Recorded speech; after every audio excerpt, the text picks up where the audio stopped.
Halo teman-teman, selamat datang kembali di Power Platform Indonesia. Episode kali ini masih mengenai Dataverse, dan kita akan membahas lebih dalam tentang table.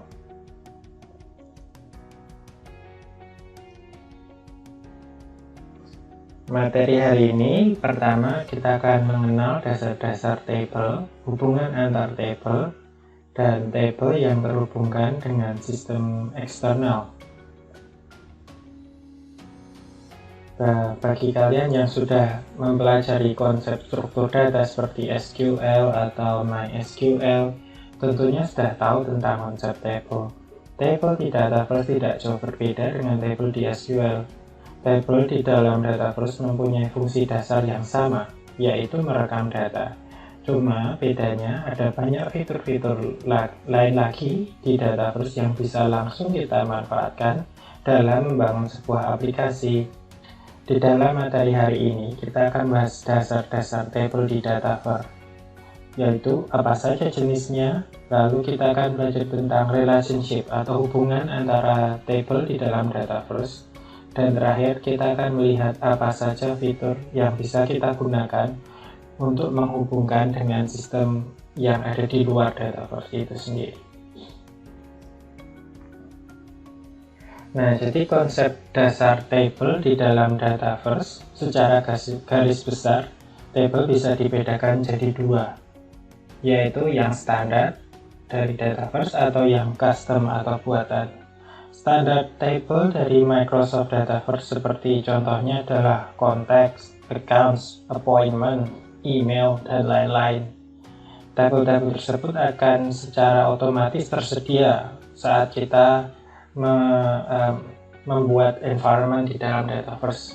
Nanti kita akan lihat lebih lanjut contohnya table-table ini seperti apa. Nah, kalau untuk jenis-jenis table sendiri itu ada table biasa, ada table aktivitas, dan ada table aktivitas buatan atau custom activity. Table aktivitas ini khusus dan spesial, berbeda dengan table biasa, karena strukturnya agak berbeda dengan table biasa. Tujuan utamanya adalah untuk merekam interaksi dengan customer. Table aktivitas terdiri dari 7 macam table: appointment, email, letter, phone call, recurring appointment, task, dan fax. Hari ini apa masih ada yang pakai fax ya, tapi tabelnya masih ada. Nah, jika kita ingin menambahkan jenis aktivitas yang lain, kita bisa membuat aktivitas buatan. Nah, contohnya untuk aktivitas buatan, misalnya kalau kita membuat sistem aplikasi untuk sebuah bank, customer bisa langsung datang ke kantor cabang secara perorangan untuk melakukan transaksi. Nah, interaksi seperti ini tidak ada di dalam table activity table yang ada di Dataverse. Kita bisa membuat table aktivitas tambahan dengan nama kunjungan, misalnya book-in atau kunjungan langsung ke kantor. Nah, dan konsep terakhir adalah kepemilikan table.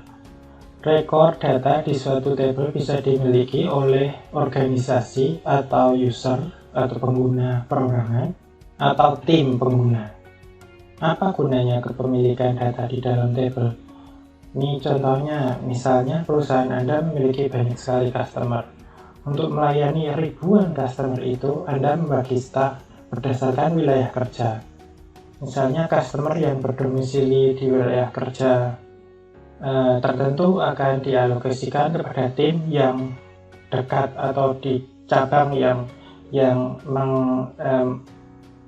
menghandle daerah tersebut.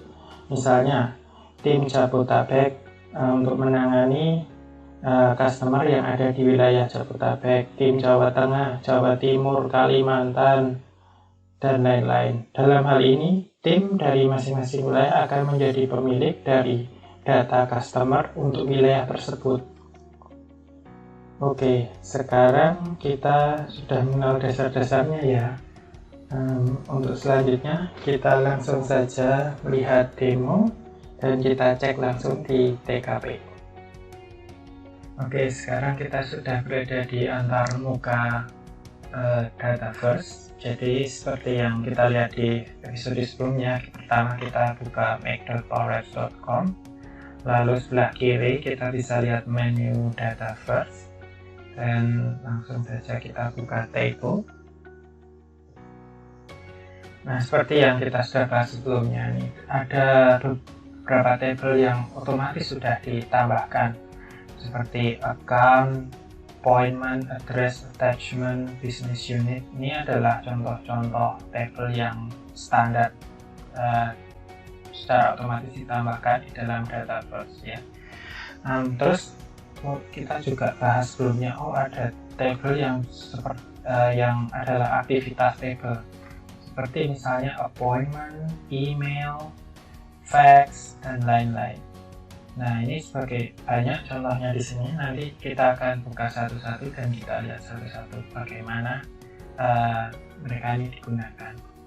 Nah, sekarang saya akan menunjukkan dulu table account. Table account ini biasanya digunakan untuk merekam misalnya customer yang merupakan suatu organisasi atau perusahaan.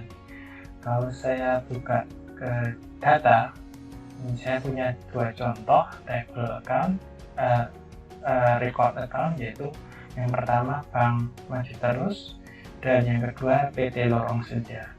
Nah, kalau kita buka datanya ya, jadi klik langsung edit record.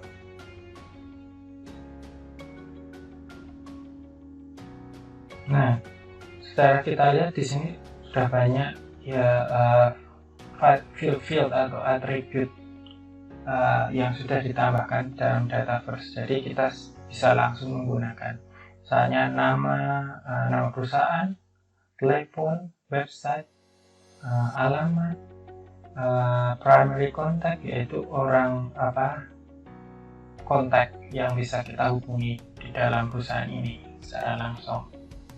Lalu kita bisa lihat di sini ada timeline, dan di timeline ini kita bisa tambahkan aktivitas. Misalnya hari ini kita menelepon Bank Maju Terus, mau ada transaksi misalnya. Nah, kita bisa tambahkan aktivitas namanya phone call.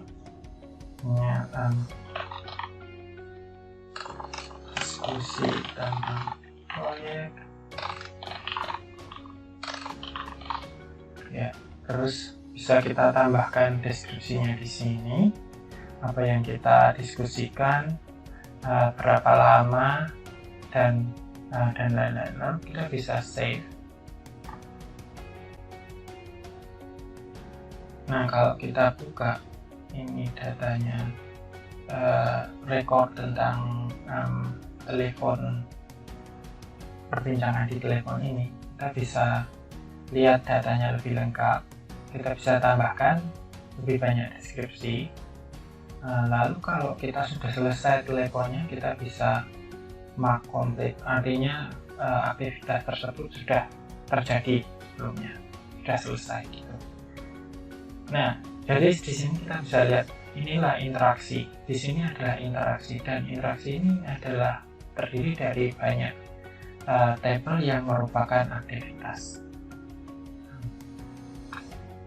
Dan setiap aktivitas ini terhubungkan dengan account itu sendiri. Jadi table account ini mempunyai hubungan secara langsung dengan interaksi yang di sana ada banyak macam table lain seperti phone call, email, appointment, dan lain-lain.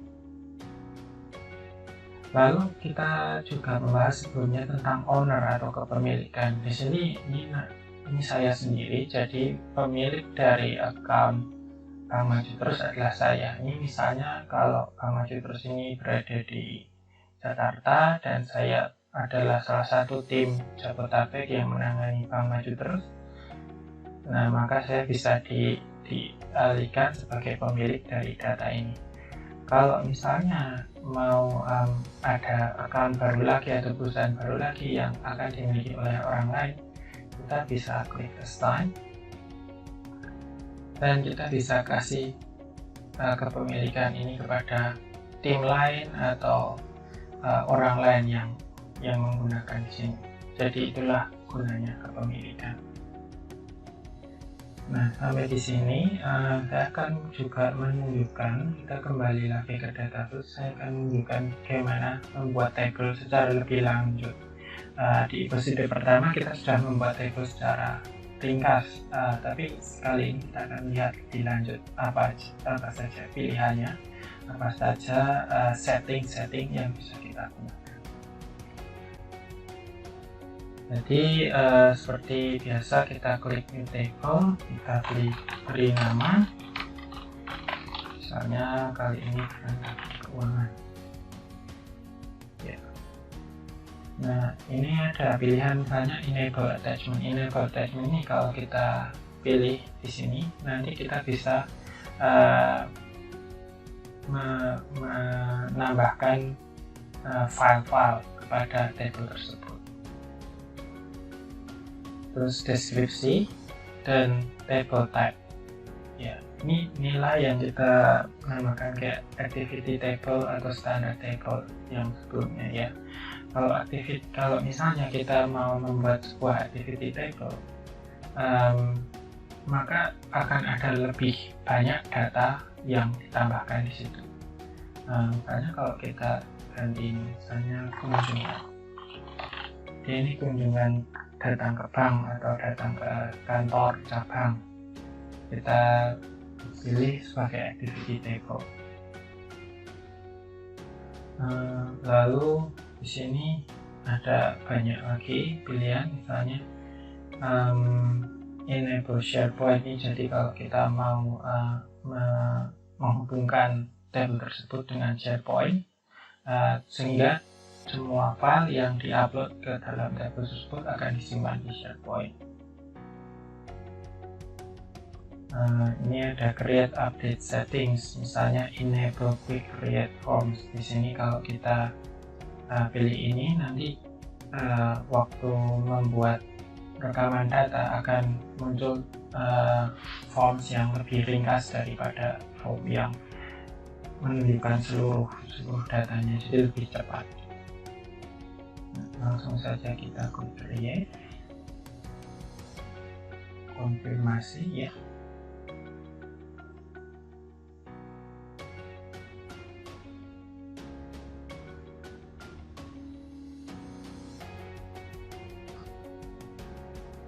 Nah, saat ini sedang membuat tabelnya yang dia provisioning, jadi dia membuat tabelnya di background. Akan memakan beberapa waktu, kita refresh saja, lihat kalau sudah selesai.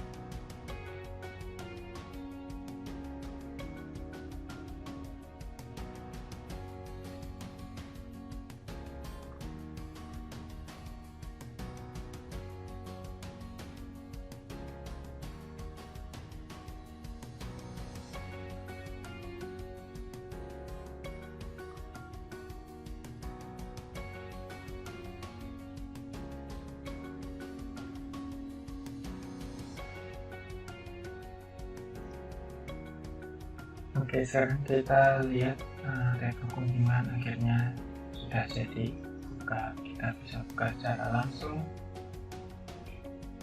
Oke, dan di sini ada beberapa menu relationship atau hubungan dengan tabel-tabel lain. Kita bisa buat business row, kita bisa buat view. View adalah seperti kolom mana yang akan ditunjukkan dan lain-lain. Nah, sekarang yang mau kita lihat khususnya adalah form. Di form ini kalau kita pilih yang main form,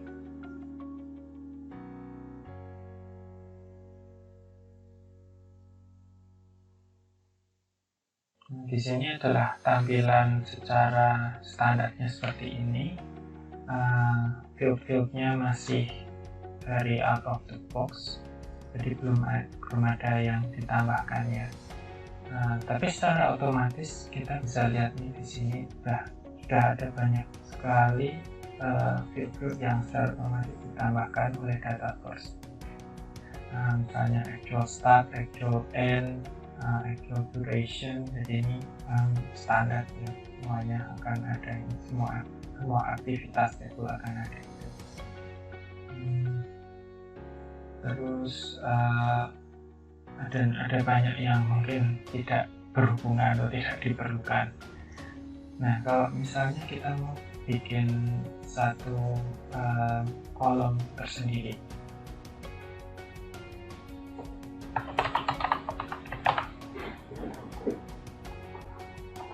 jadi di sini saya membuat kolom keperluan dan saya akan pilih lookup.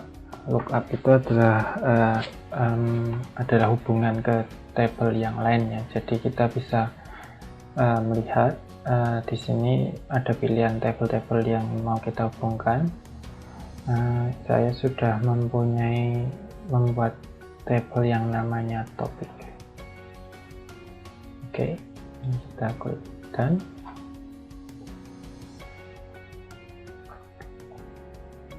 sambil menunggu kolomnya dibuat, kita bisa lihat di sini tabel topik yang saya sudah buat sebelumnya. Ini mempunyai data misalnya kategorinya komplain, pertanyaan, update data diri, billing, invoicing, dan kita bisa tambahkan record kalau seperlunya. Nah, sekarang tabelnya dan kolomnya sudah dibuat. Mari kita masukkan aja di sini ya. Kita tambahkan ke form sehingga waktu kita membuat data kunjungan ini kita bisa memilih keperluannya. Kita save terus publish.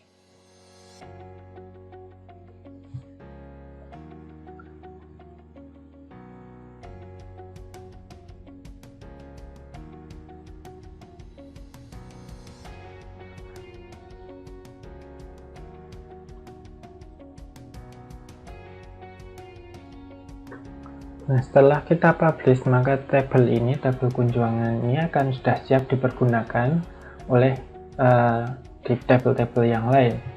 Nah, misalnya kalau kita kembali lagi ke contoh account organisasi Bank Maju Terus, karena kita membuat kunjungan sebagai custom activity, maka dia akan ditampilkan secara otomatis di dalam timeline aktivitas ini.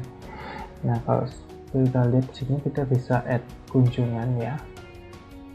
Kalau kita klik kunjungan, misalnya kita kasih namanya pertanyaan tentang produk ABC. Nah, kita bisa lihat di sini keperluannya apa aja. Kita bisa pilih oke, ini tentang pertanyaan produk dan jasa. Save, terus kita mark complete ya. Nah, dengan begitu sekarang kita bisa lihat di sini di Bank Maju Terus ini ada suatu kunjungan ya, dari orang dari Bank Maju Terus yang datang ke cabang kita dan tentang pertanyaan tentang produk ABC.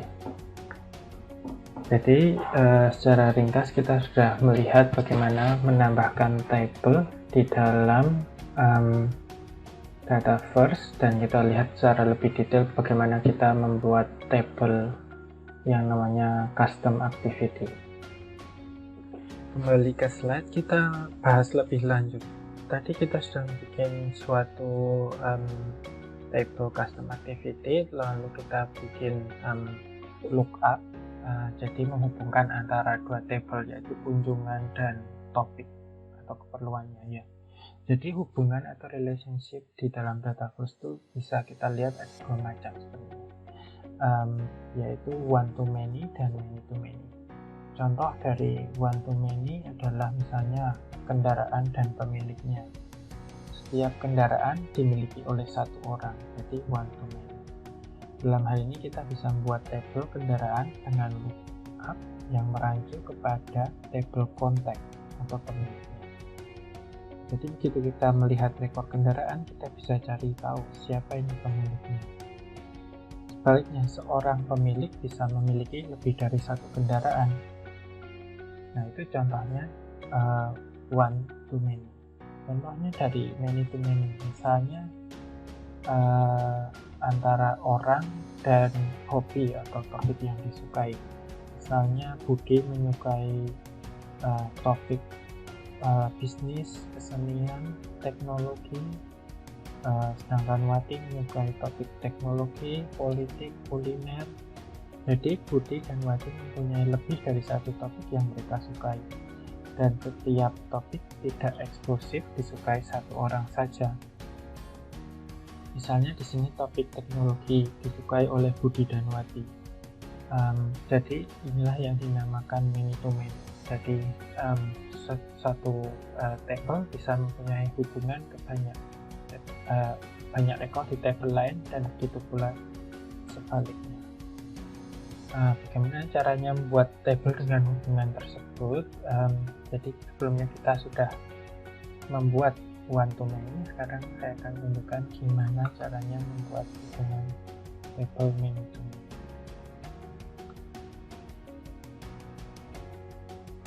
Oke, kembali ke Power App. Saya sekarang akan membuat table baru yang namanya topik berita.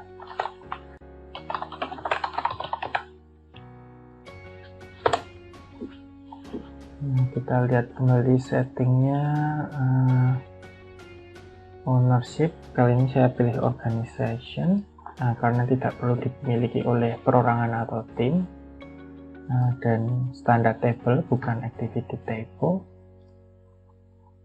Untuk kolaborasi settings, kita tidak perlu enable apapun. Lalu kita cek, kita tidak membutuhkan attachment, ya langsung kita klik create.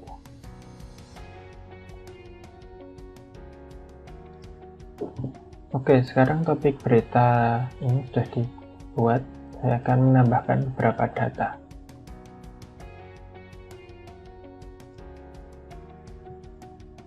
Jadi di topik berita saya akan langsung ke data dan tambahkan record-record yang akan kita gunakan.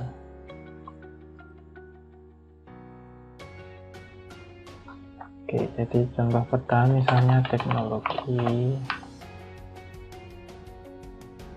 Ini bisnis.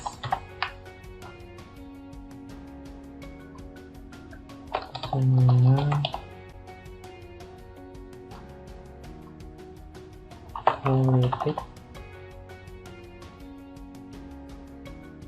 kuliner. Terakhir kita langsung save and close. Jadi kita bisa langsung close, dan kalau kita kembali ke sini dan refresh data, ya semuanya sudah ditambahkan. Nah, sekarang kita sudah punya table kontak secara otomatis ya. Sekarang saya akan menambahkan hubungan antara topik berita dan kontak. Nah, kita bisa ke relationship, add relationship di atas ini, dan kita bisa langsung pilih many to many.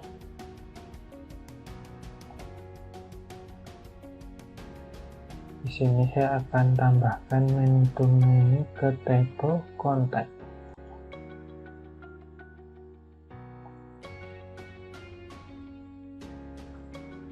Nah, dan gitu relationship name topik berita kontak, relationship table name topik berita kontak. Ya, terus kita klik done.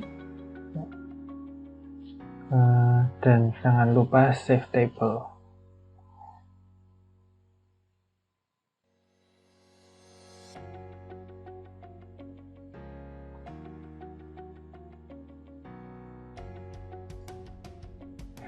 Nah, sekarang sudah di save. Sekarang saya akan langsung kembali ke table kontak.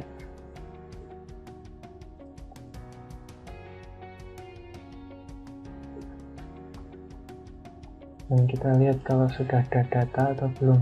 Oh, ternyata belum ada data.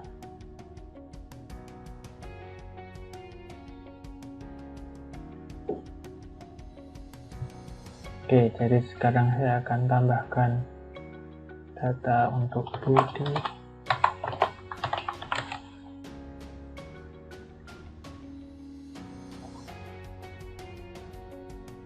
Oke, sekarang saya sudah membuat data untuk Budi. Dan di sini untuk menambahkan many-to-many relationship, kita perlu klik related dan buka table yang kita sudah bikin sebelumnya, yaitu topik berita. Nah, lalu kita bisa lihat, kita bisa add existing, dan di sini kita pilih saja, oke, Budi dia menyukai bisnis, kesenian, dan teknologi.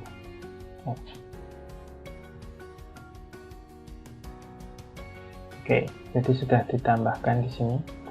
Sekarang kita akan membuat untuk satu kontak lagi untuk Wati.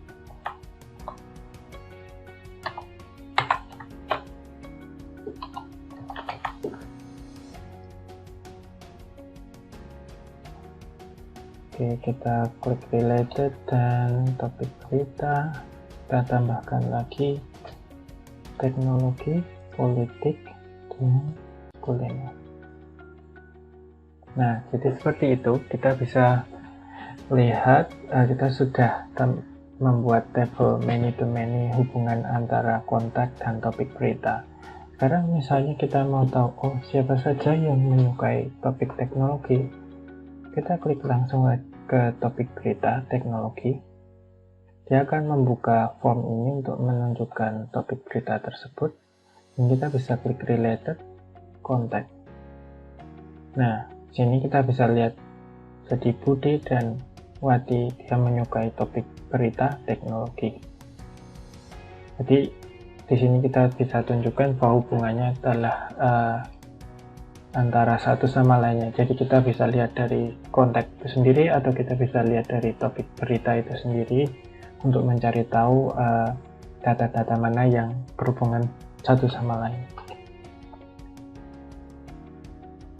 Nah, selanjutnya kita akan membahas tentang table dan sistem eksternal. Jadi tadi dari yang pertama, materi pertama dan kedua itu adalah semua tentang table-table yang semuanya berada di dalam Dataverse.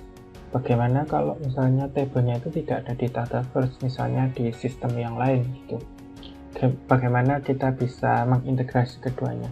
Jadi Dataverse itu mempunyai dua video yang bisa digunakan, yaitu dual write dan virtual entities. Ya, dual write ini contohnya seperti ini. Misalnya kita mempunyai Dataverse dan ada model driven ads yang mau kita hubungkan dengan Dynamics 365 Finance and Operation. Nah, seperti namanya, dual write yaitu dituliskan di dua tempat, menghubungkan dua sistem dengan cara dua arah. Sistem dual write ini umumnya digunakan untuk Dataverse dan Finance Operation ini yang paling sering digunakan. Nah, dengan sistem dual write, misalnya kita mengupdate alamat milik seorang kontak di dalam Dataverse. Nah, secara otomatis data alamat ini akan dituliskan di dua tempat, yaitu di Dataverse itu sendiri dan juga di Dynamics 365 Finance and Operations. Begitu pula sebaliknya, jika seseorang membuka Dynamics 365 Finance Operation dan dia mau mengupdate alamat dari record tertentu, akan dituliskan juga ke Dataverse model driven apps itu sendiri. Jadi hasilnya kedua sistem akan selalu memiliki data yang sama, karena setiap kali kita mengupdate, dua-duanya akan diupdate secara bersamaan. Yang kedua dan yang lebih populer digunakan itu adalah virtual table.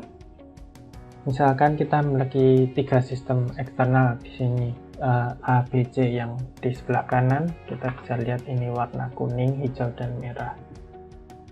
Nah, di dalam Dataverse itu kita membutuhkan data-data dari sistem A, B, dan C itu. Nah, untuk menghubungkan kita bisa menggunakan yang namanya virtual table. Nah, dengan menggunakan virtual table, Dataverse akan membuat sebuah table khusus yang akan memiliki data yang sama persis dari sistem A, B, dan C. Tetapi data ini menjadi read only, yaitu cuma bisa dibaca, tidak bisa ditulis kembali atau diupdate.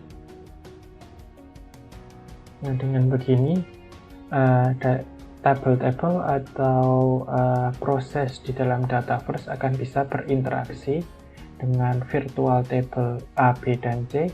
Layaknya itu adalah sebuah table di dalam Dataverse itu sendiri.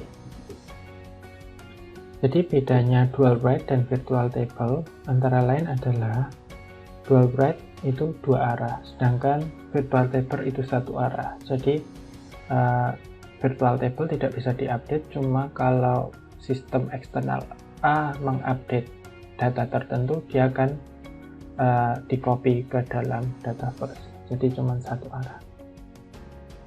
Kita bisa mengupdate data di dual write table, sedangkan virtual table kita hanya bisa membacanya saja. Dual write biasanya digunakan untuk aplikasi FNO, Financial Operation, dan integrasinya bisa dibilang real time ya. Jadi begitu kita update di suatu aplikasi FNO atau Dataverse, secara bersamaan di tempat yang lain akan diupdate juga. Virtual table mungkin ada sedikit delay, dan virtual table biasanya digunakan untuk mengintegrasi table dari external system dengan bantuan konektor. Jadi apakah secara langsung, apa ada delay setengah jam atau ada delay 1 jam, itu semuanya bergantung di konektornya, bagaimana kita setting konektornya. Jadi kapan untuk menggunakan dual write atau virtual table? Jadi kebanyakan kita akan menggunakan virtual table kecuali kita menggunakan FNO, Dynamics 365 FNO. Virtual table itu bagus digunakan ketika kita mempunyai data source yang di luar Dynamics 365, misalkan itulah SQL table atau bahkan sistem lain seperti Salesforce atau Adobe Marketing dan lain-lain. Jadi secara kesimpulan, episode kali ini kita sudah membahas konsep dasar table, jenis table, hubungan-hubungan antar table, beda antara dual write dan virtual entity untuk menghubungkan Dataverse dengan sistem di luar Dataverse. Nah, episode selanjutnya kita akan coba lihat lebih dalam tentang business rules, workflows, logic, dan juga security dan admin.